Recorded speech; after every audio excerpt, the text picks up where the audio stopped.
let me just, let's have a little fun.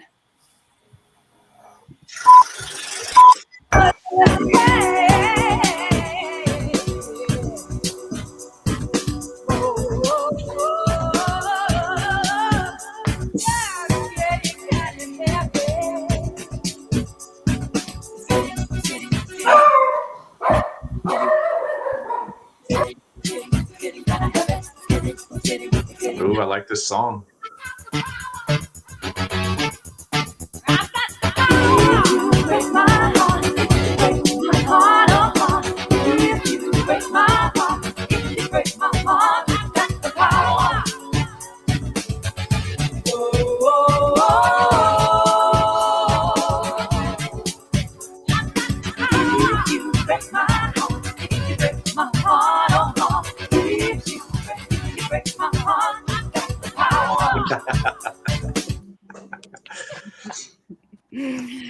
All right. Thank you so much for being here, Jason. I will not take any more of your time and just let you go.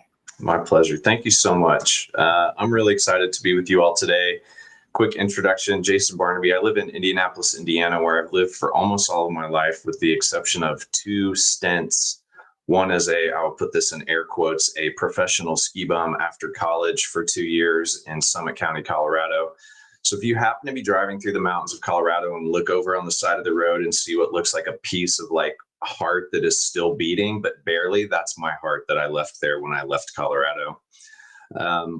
I don't know how I wind up back in Indiana every time I move somewhere, but somehow I do. And I don't know if you all are familiar with this, this phrase, but when we have 3 kids, 26, 21, and 17, and 2 boys and a girl. And when my boys were early teenagers, they started listening to country music. And that's when I found out that Indiana is known as a flyover state. And I asked my kids, I said, I don't understand that. What is a flyover state? And they go, looked at me like I had 9 heads. And they're like, it's a place you fly over on the way to somewhere fun, Dad. And I was like, oh, okay. Well, good to know that that's where I live. The place that nobody wants to go to, they just sort of fly over. But, and then also part of my story is I lived in Poland for 8 years. My wife is originally from Poland. We met, she was a translator on a trip that I was on, and the international language of love is a real thing. And we just celebrated 28 years of marriage this year. And she actually just left today, which is kind of crazy. She left to go visit her mom, who's got some health problems. And so mom's got health problems, and my wife has daughter guilt of being on the other side of the world from mom. So we're dealing with all that stuff.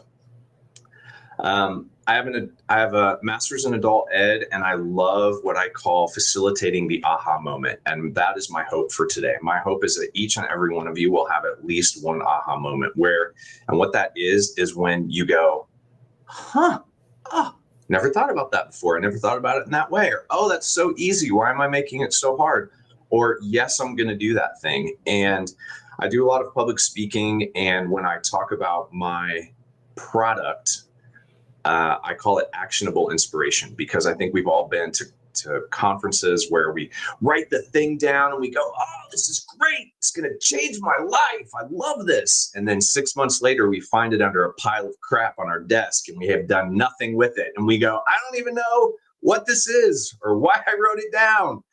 And so I'm hoping that today we will have some actionable inspiration. And I am not going to make this a long PowerPoint presentation, but I do have a couple of visuals I just want to share with you. So one of the phrases that you are going to hear me talk about today, and that I'm going to use, is this idea of striking the match. Probably all of you have seen Forrest Gump. One of Forrest's favorite and famous phrases was like, life is like a box of chocolates. I give Forrest his credit, but I disagree with Forrest. I say life is like a box of matches. And when you think about this, we probably all have a book or a box of matches, or maybe several, around our house. They may be in the bathroom for obvious reasons. They may be next to our bedside to light a candle. They may be next to the oven or the stove. They may be out on the grill. And what I love about this idea of life being like a box of matches is this concept that there's so much power in that box, but nothing happens if we don't take the match out and strike it. They just sit there. But if you strike it, the potential of what you can do, I mean, on the terrible side, you could burn your house down, which we obviously don't want to do. But there's so much power and there's so much energy in a freshly struck match. And so my challenge to all of you today is this. What is, as we walk through these different things that we're going to talk about, what is one match, just one? What is one match that you can strike today? Might even be while we're on this call, but certainly as soon as we are off. What is one match that you can strike that's going to make a difference in some area of your life? And what I find keeps people from this very simple practice is because we're here and we want to be here.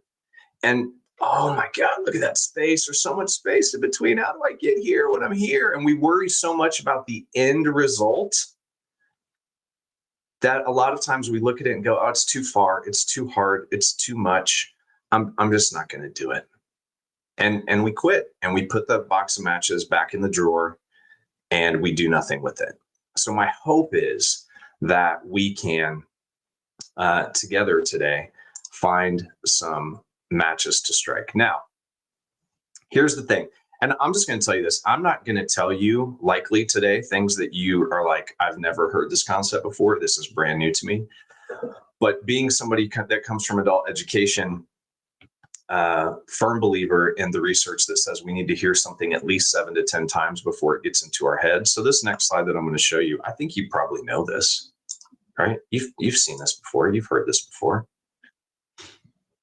And yet, let's go back to January 1st of 2025. I don't know if you're New Year's resolutions people or not. A lot of times we look at New Year and we go, this is the time.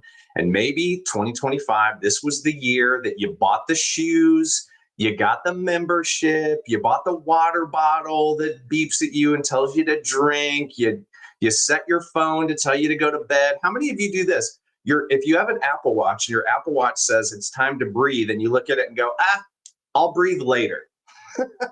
We don't even do the things that the thing is telling us to do.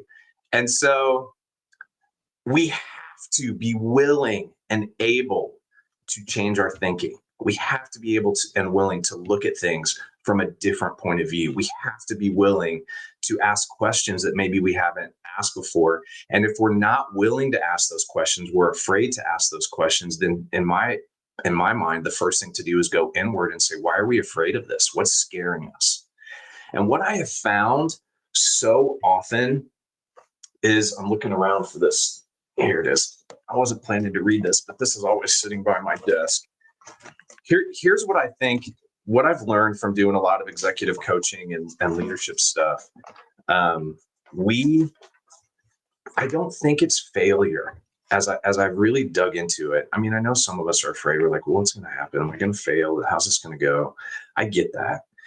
But I think the thing that we miss, and I think the thing that many of us are afraid of, if we really dig into it, we're afraid of success.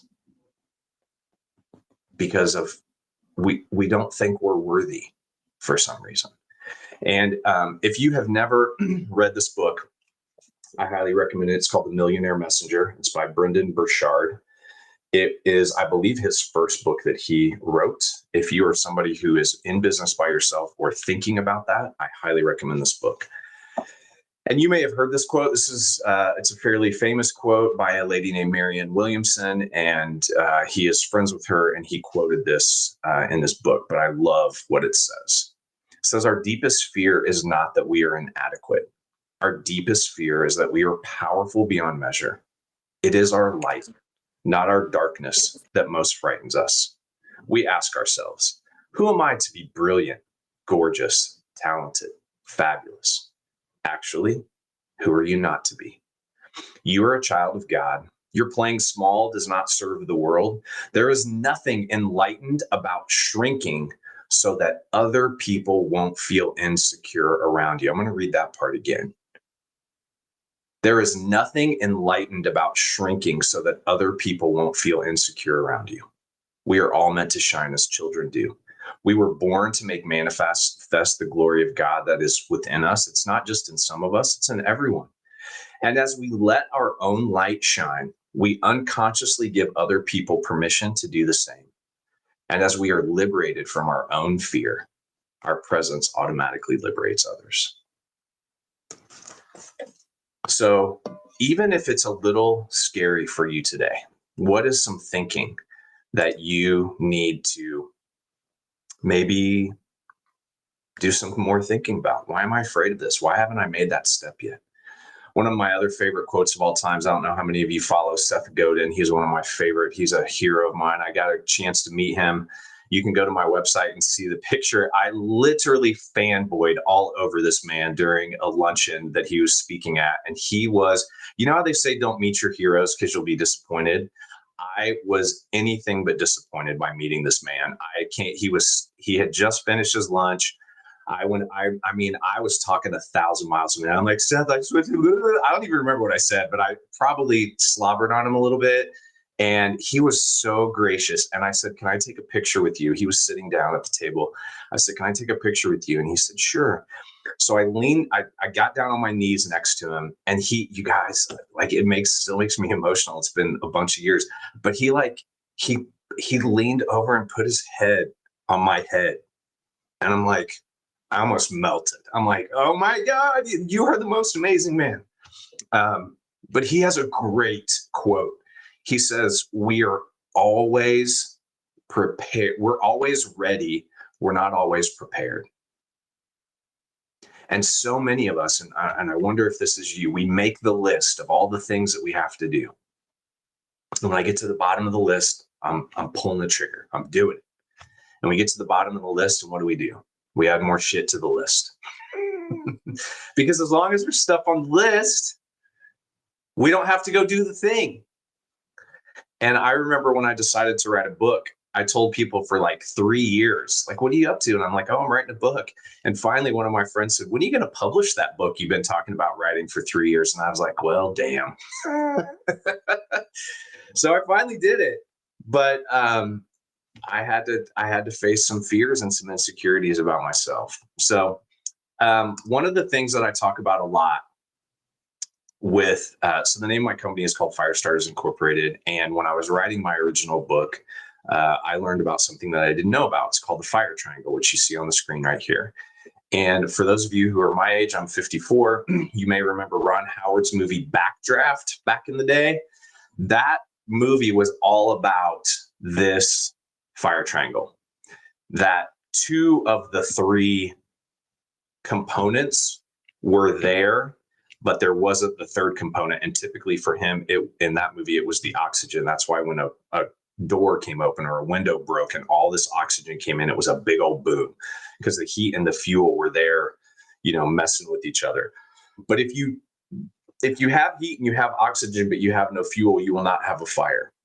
So it takes all 3 of these, all 3 of them. And the way that I like to use this, and if you're taking notes, I would encourage you to do this for yourself.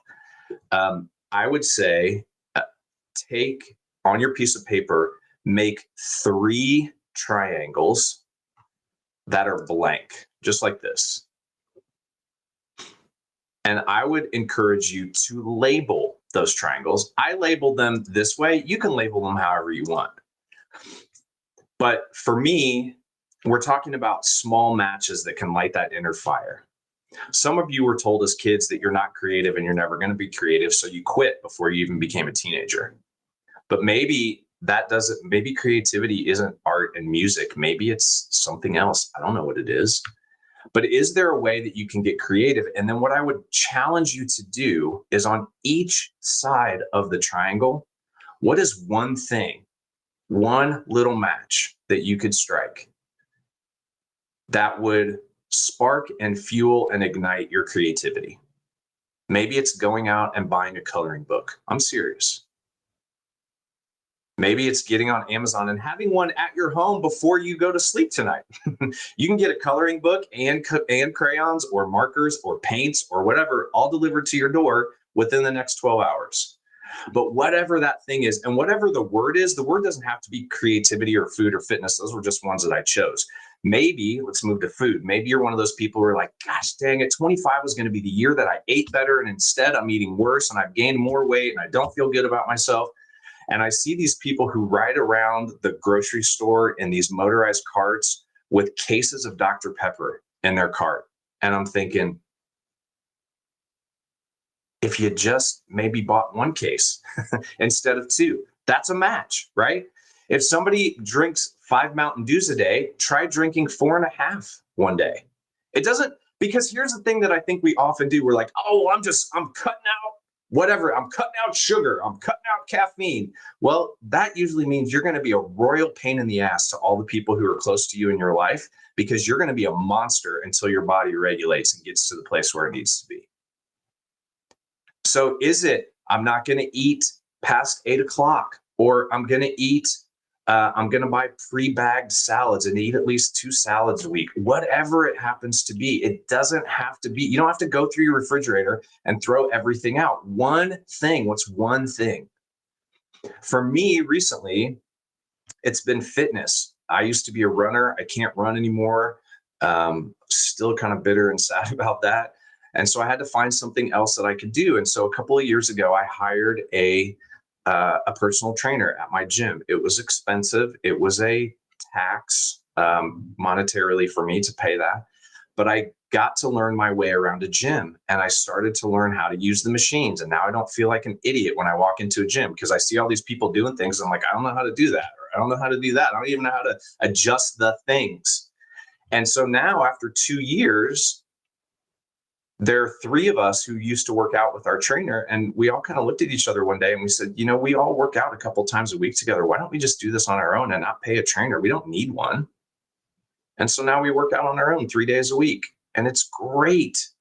And so for me, that fitness thing has become just, first thing was join the, if we're talking about this triangle, the bottom line of the triangle, join the gym. That was the first thing. The other side of the triangle was hire an instructor, hire a trainer. And the third thing was get there twice a week. And I got to tell you, there are days when I get there and I'm like, I don't want to be here, but I've been doing it long enough that the fire is burning steadily enough in me that I don't want to not go. So my challenge to you is right now, I'm just going to give you a couple of minutes. I want you to think about what it is that you could put in the middle of these triangles that would make sense for you, that would make a difference, that you would feel good, that you would be excited, something that's going to bring heat and energy and spark.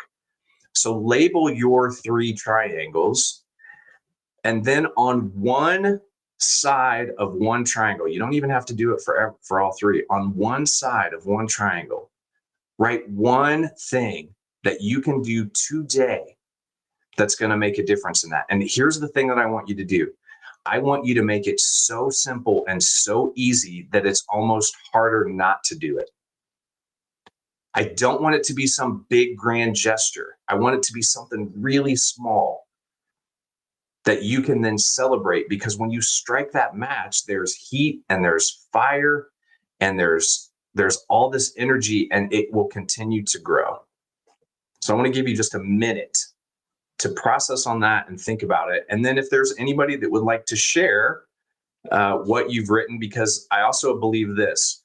Studies say that when we take a goal and we just simply write it down, when we have a goal and we just keep it in our minds, don't tell anybody, don't write it down, it's just in our head. I'm going to get in shape this year. Our likelihood of success hovers between 10 and 15% that we're going to get in shape if it's just in our head. If we write that goal down and put it somewhere where we're going to see it, computer, mirror, refrigerator, dashboard, whatever, the likelihood of us being successful goes up between 40 and 45%. And if we write it down and we tell somebody about it, the likelihood of our success goes up anywhere between 65 and 75%. The moral of the story is we suck on our own and we need action. And so I want to give you a minute to think about it, and then we'll open it up and see if anybody would like to share. And you absolutely don't have to. Minute starts right now.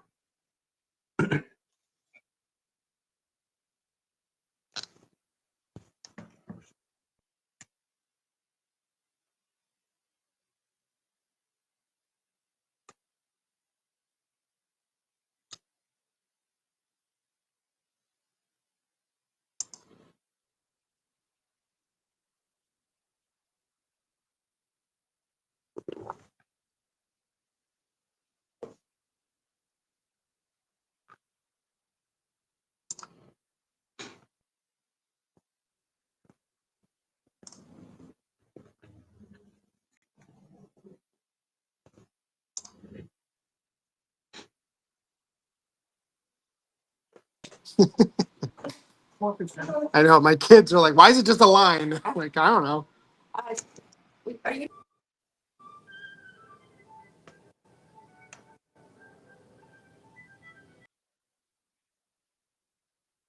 All right, that's your minute.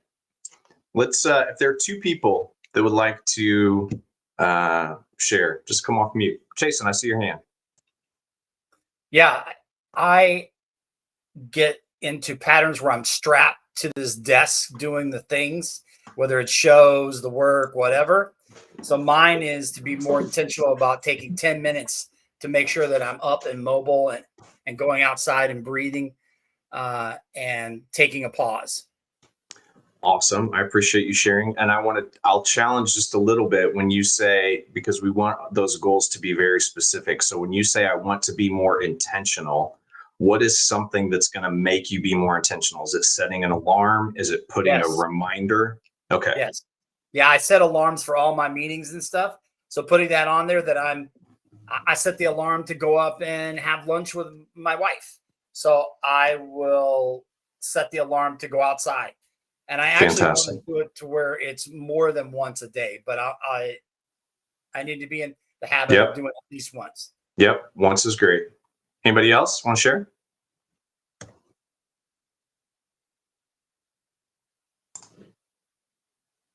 Yeah. Elena, you want to go? I see you guys are using hands, so I'll come back to people who have their hands up. I'd love to, and I'll be fast. I've inherited a lot of stuff since the passing of my mom and downsizing, my husband and I. And so we keep saying we need to purge and declutter more. And so I'm an ADDer, so I Pomodoro. I've got alarms set all over the place. And so today, for the 5 afternoon alarms, each time it goes off and I'm taking a break, I want to find one thing that I can get rid of. Yes. And what I love about that is at the end of a week, you've got 25 things. Hallelujah. Right? I mean, that's fantastic. I love your framework because I've been feeling very overwhelmed and all of a sudden it just feels incredibly doable. So thank you. Bless you for saying that. That makes me really happy to hear that. Tim. Can you hear me? Okay. Yep. First off, Elena, my wife thinks I'm nuts because I canceled our garbage pickup and I go to the dump every Saturday and it's my favorite thing to do during the week. And she's like, "What is wrong with you?" I'm like, "I love going to the dump." And that's the thing. Don't think you're weird. I love it. Fantastic. Two things sparked for me. One, when you were talking about fitness, I spent a lot of my younger years as a athlete all the way through college. Through the pregnancy of my first child, I gained as much, if not more, weight than my ex-wife did. Decided screw that and signed up for a Spartan race and CrossFit and got absolutely shredded and hurt myself and came back and started getting bored with it. And so there's a little fluctuation thing, but what I've been finding for me is unconventional equipment, meaning not the gym barbell, dude bro, stare at yourself in the mirror situation. I'm more of a go out in the woods and chop trees kind of guy. So unconventional equipment is more fun. Okay. On my health and fitness side. But on the intentional side, what I've also noticed, circling back to that whole work psychology thing we were talking about early on before we started, I have a couple lock boxes in my house where we keep kids' medicines and stuff like that. And what I have thought about, but I'm going to start doing is for a certain time block during the day, I'm going to put my phone in the lockbox, lock it, and give my wife the key. That's fantastic. Because So every time that thing bings, I get this little tiny shot, little lightning bolt of, got to get to it, got to get to it. yep, I love that. Yeah. So Tim, can you tell us, are you starting that today? Yes. Okay. What time are you going to do it, and for how long? My kids get off I'm going to do it at 4:00. I'm going to do it. I'm going to keep it in there until 7. Okay. That's fantastic. If you know Tim, if you're connected to Tim, I hope you'll connect with me on LinkedIn. Awesome. Expect a text message at 3:55 today saying, are you still putting it in there? Love it. Thank you. Absolutely. I appreciate the accountability because I've been known to not be so good at that for myself at times. Well, and that's why I'm a firm believer. Jim Rohn said we're the average of the 5 people we spend the most time with. Firm believer in the power of the tribe is a real thing. It's real. I say it's real. So thank you guys for sharing. I'm going to share my screen again, talk about a couple of other things. This is one of my favorite things to talk about. If you look at my LinkedIn profile, I have, it was the original t-shirt, but it says comfortable being uncomfortable. And I have several shirts like that I made for my company. And I like this when growth looks at comfort and says, this just isn't going to work out. Because comfort is an extinguisher to the flame that we're trying to build and we're trying to fuel and we're trying to grow. And I am a firm believer that your growth happens at the end of your comfort zone, period, full stop. And the problem with comfort zones is that they're really comfortable. They're fun I love my comfort zone. One of my favorite comfort zones is Sundays. We binge watch The Voice on Sundays at my house, and my kids always make fun of me because I cry all the time because it's people's dreams being realized and validated. And they're like, "Dad, are you crying again?" I'm like, "Shut up. Yes, I am." But Sundays in my favorite PJs, under my favorite blanket, on my couch, and DoorDashing my favorite food, that is my comfort zone. I spend a lot of time, money, and energy on my comfort zone. And in order to change, I've got to be willing to move out of that. And so my encouragement to you is, you've seen these things that say, do it afraid. Just do it. Just try the thing and see what happens, even if it scares you. I would say, especially if it scares you, because if it scares you, that probably means it's a good thing. Here's one other thing that you can do. Super easy. I don't know how many of you have done this or when the last time you've done this.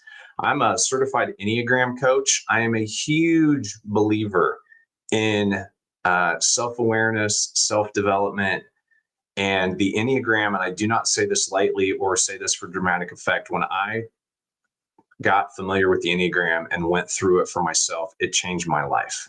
It literally changed my life because it told me what my core motivator was, which deep down I knew, but I hadn't connected the dots. And I also found that my very happy-go-lucky, high energy, not interested in the details personality, when I get stressed, if you look on this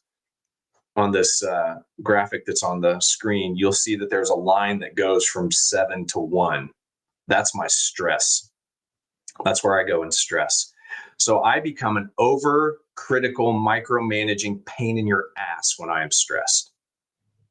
And I did not know this until I was in my mid-40s. And it absolutely blew my mind when I found out that that's the way that I was. I was managing a sales team of 17 people at the time. I asked the people on my sales team, "Hey, am I like this?" And they all kind of laughed. They're like, "Yeah, dude."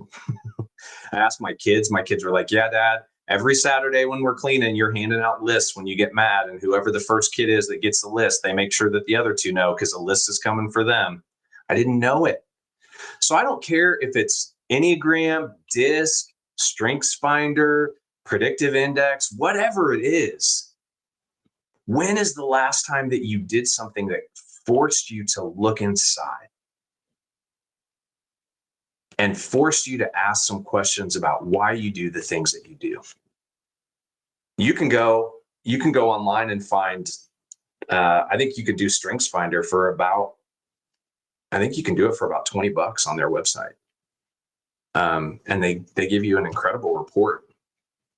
If you are interested in doing, if you're interested in doing the Enneagram and you would like to do it with somebody, you could do it with me. I've got friends of mine who do it as well. It's fascinating.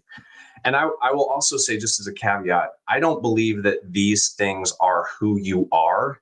I don't believe this is a box that we have to fit in. I don't believe this is a box that says this is who you are for all of your life. But I do believe that it gives us insights into how we show up.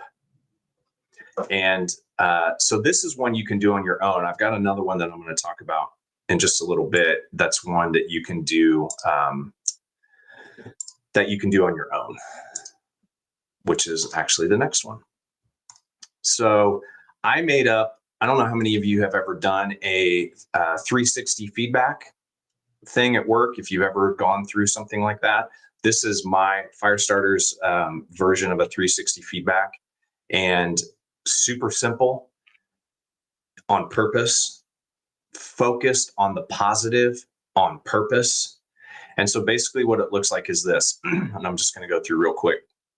So I call it 5x5 plus 1, and I'm going to break down what all of those are. So first of all, you choose 5 people in your life.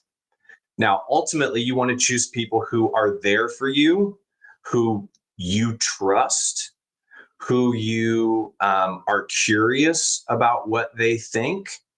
You don't want to ask somebody that's overly critical of you, that hurts your feelings, that's not one of those safe people in your life. So choose 5 people. And also, if you work in a company or you have people who report directly to you, this is something that you can take into a business. I do this with all of my executive coaching clients. So you can choose like who they report to, peers, and people who report to them. It's just a great way to get some information about yourself. So you choose those 5 people, whoever those are. Those people are going to give you 5 words that describe you. Okay. They're going to make a list of 5 words, and we break those 5 words down like this. 4 of the words are positive words, on purpose. So they're going to say to you, you've got a ton of energy, you've got grit, you're creative, you never miss a deadline, you're dependable, you're whatever the words are. And they're going to give you those words. And then the other thing that you want to ask them to do is give you 2 to 3 sentences of context of what they mean by telling you about those words. And I'll tell you why. One time I did this, and a person on my team said, they used the word tenacious. And I was like, and at that time I was asking for no context. I was just asking for words. And I was like, I have ADHD, in case you haven't noticed that already. And so I was like, oh my gosh, tenacious? Nobody's ever said that I'm tenacious. That's amazing. I'm so excited about being called tenacious. And the girl looked at me and she goes, well, that wasn't actually meant as a positive.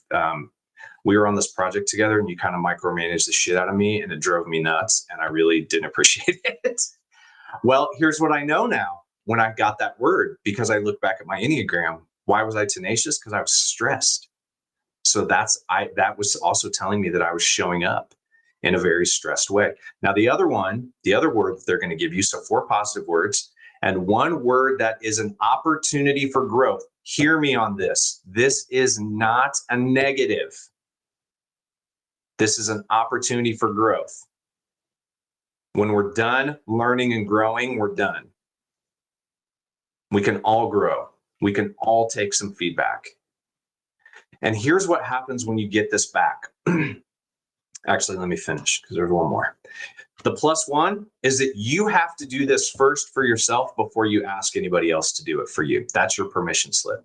You can't go ask other people to do this until you've done it for yourself.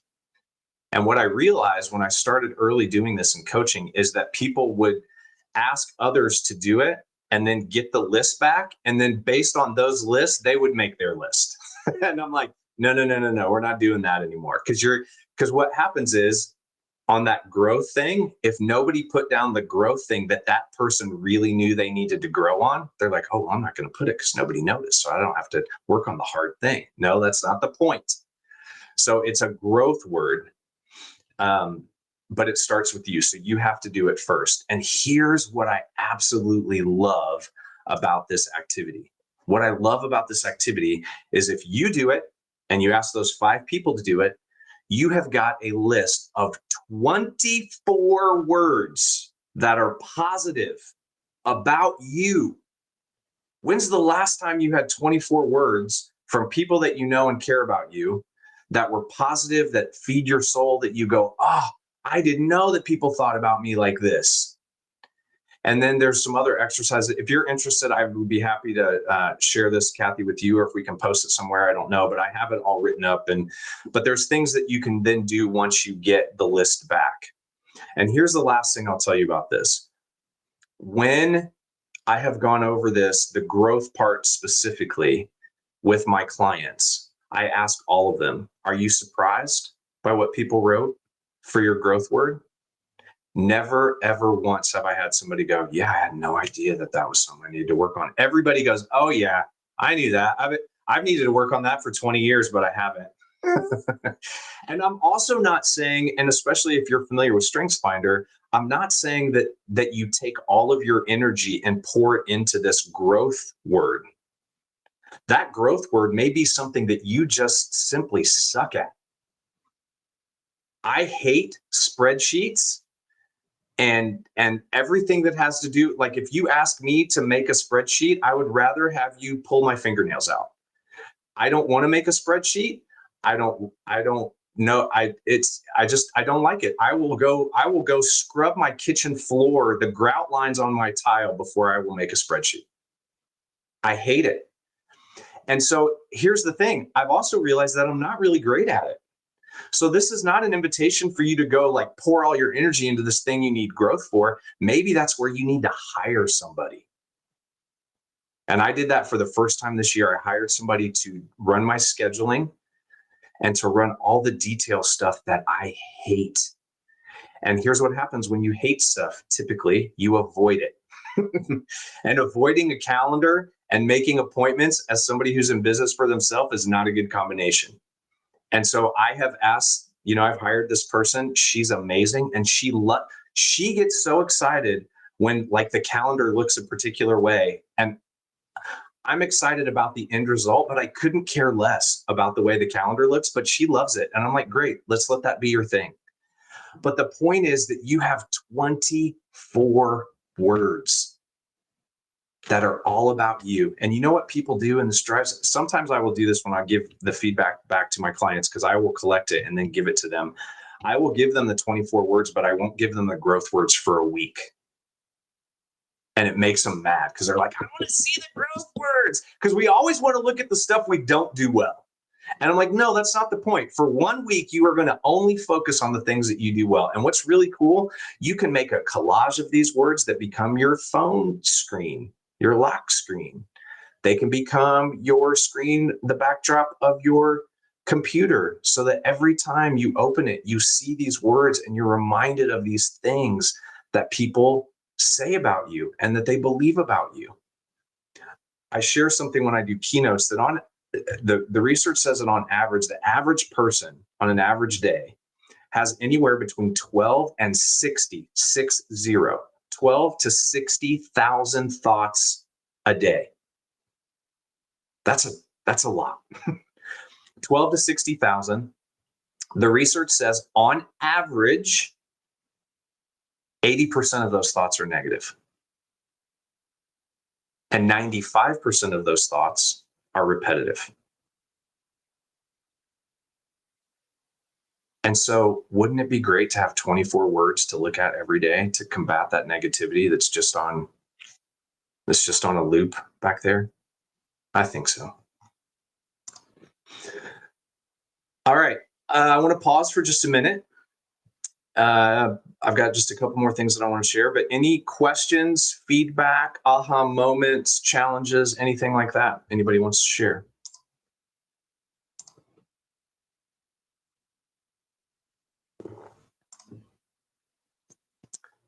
I have to tell you, I used to be an adjunct professor here in India at DeVry University, and this was about 10 years ago. I had a class full of young gentlemen who had come out of the Marines. So I think most of them were 22, 23 years old, and they were a particularly quiet class. And this was like the fourth of 8 classes that we'd had. Nobody was talking. Nobody was saying anything. And so I say out loud to the class, I'm like, anybody got any questions? Anyone? Bueller? And I shit you not, this kid in the front looks at his friend next to him and he goes, there's nobody in this class named Bueller. And I was like, oh, my heart just broke into a thought. I'm like, the death of a cultural reference just happened before my eyes. And I was so very sad because I don't have another one, especially in a teaching environment to like really, really grasp that idea. So, all right. So the next thing that I want to share, and this may rub some folks the wrong way. And again, this is something else that I do with my coaching clients. When is the last time that you took an inventory of all the things that you are doing? It could be professionally, it could be personally, it could be family-wise, could be marriage, could be with your kids, whatever. When's the last time you took an inventory of that and made a list of things to stop doing?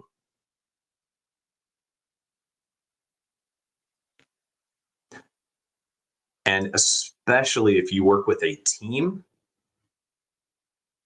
if you have people that work for you, here's what I tell the folks that I work with in big companies.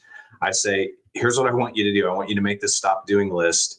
And we're going to ask your people to make a stop doing list as well. And you're going to be surprised in 2 ways. Number one, how quickly the list gets made, because they all have a stop doing list. You just don't know it. And number two, you'll be surprised about the things that are on that list. And so some of these things are things maybe that you even love or that you've been doing for a long time, or you're like, nobody else is going to do it as well as me, but it takes you a ridiculous amount of time and it takes you away from other things. And I am a pretty cheap when it comes to spending money on things person. And I was challenged last year. Somebody said, what are things in your life that you can outsource that will give you more time? Because when I'm hired by a client, I get paid well for my hourly rate. And so when I don't have those are hours I can't work and can't make money. And so last year I outsourced the cutting of my grass to my next door neighbor. We signed up for grocery delivery this year, which has been an amazing game changer. I am the one who does grocery shopping. I grocery shop every Sunday night on my iPad, and it shows up at my house on Monday morning, and it's amazing. And then hiring that person to help me with scheduling things. And this may also be something that you're just not good at, but you've tried multiple times.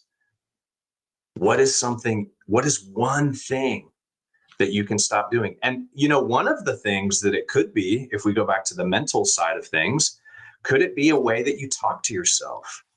So this is the way I ask people to figure out how you talk to yourself. So imagine you're getting ready to get on this call.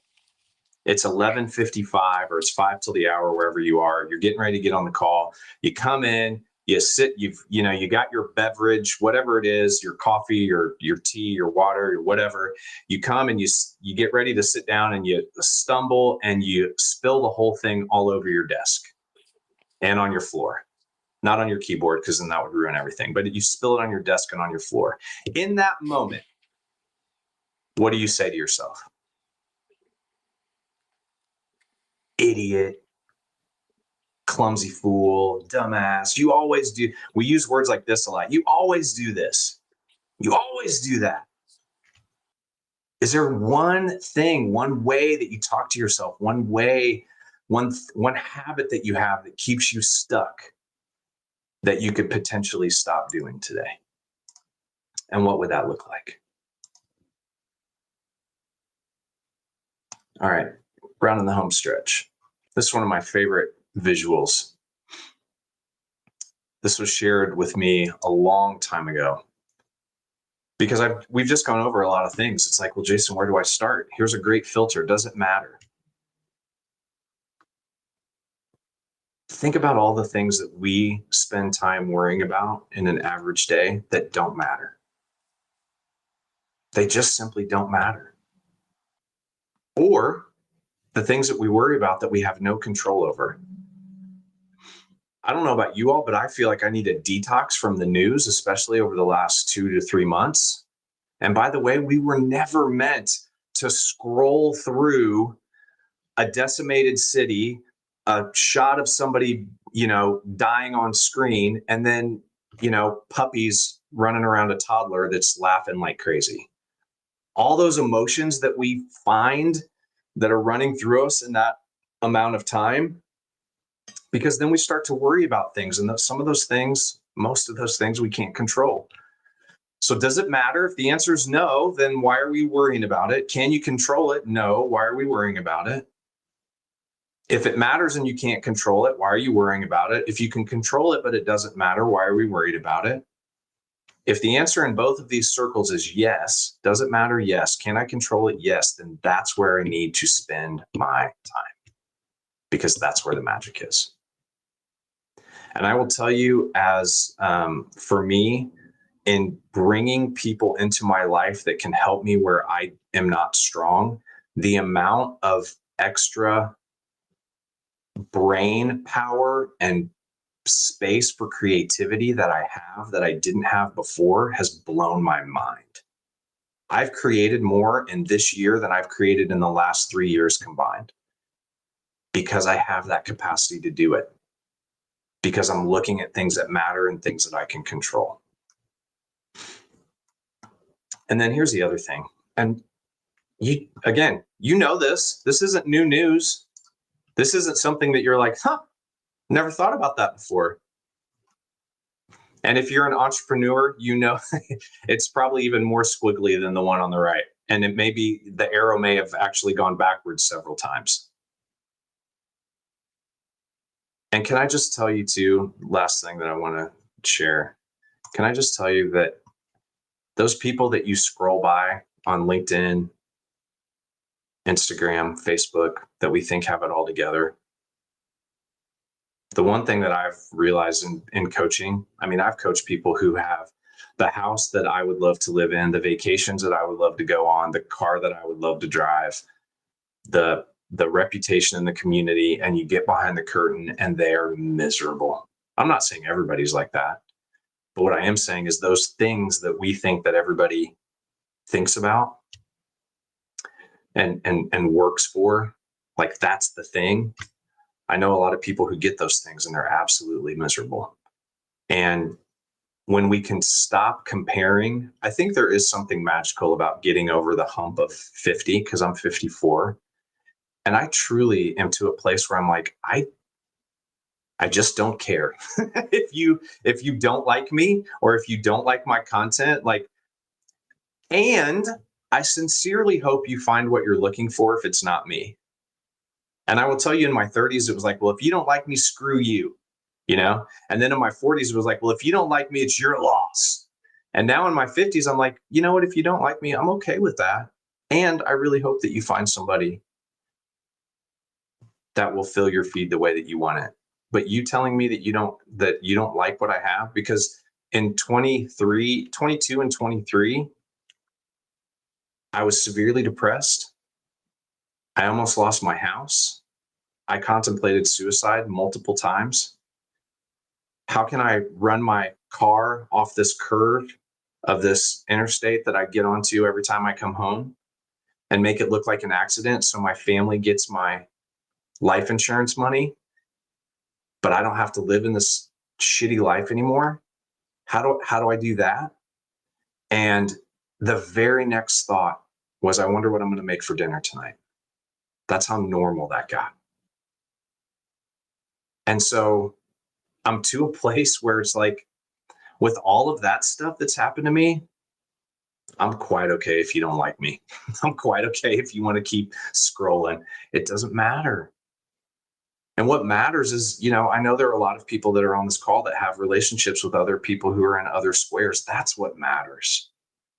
And when we can come together and say, hey, what's that match you struck today?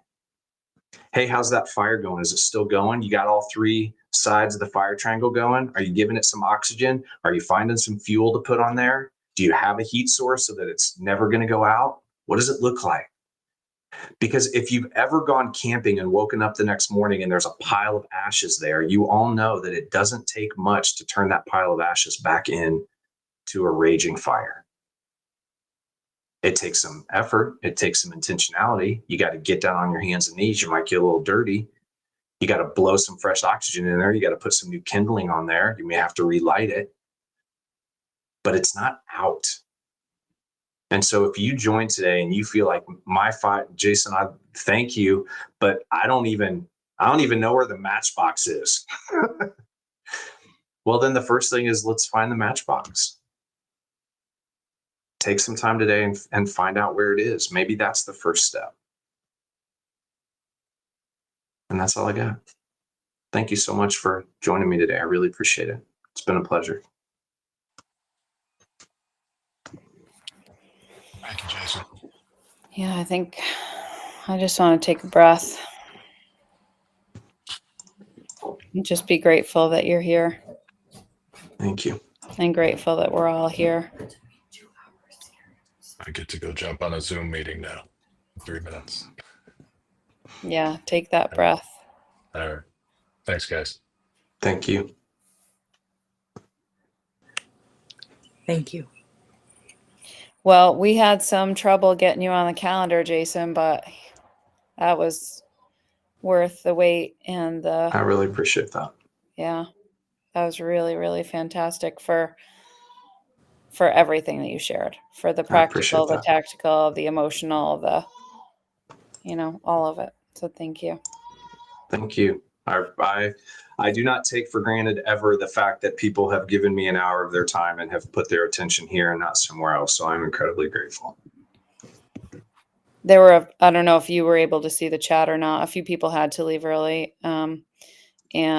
But we're thanking you for your time. And I did put in your email address and your LinkedIn to make sure everybody's connected to you. Awesome. I appreciate it. I'm reading through the comments right now. Those are good. Oh, hi, Robin. I didn't even see you jump on.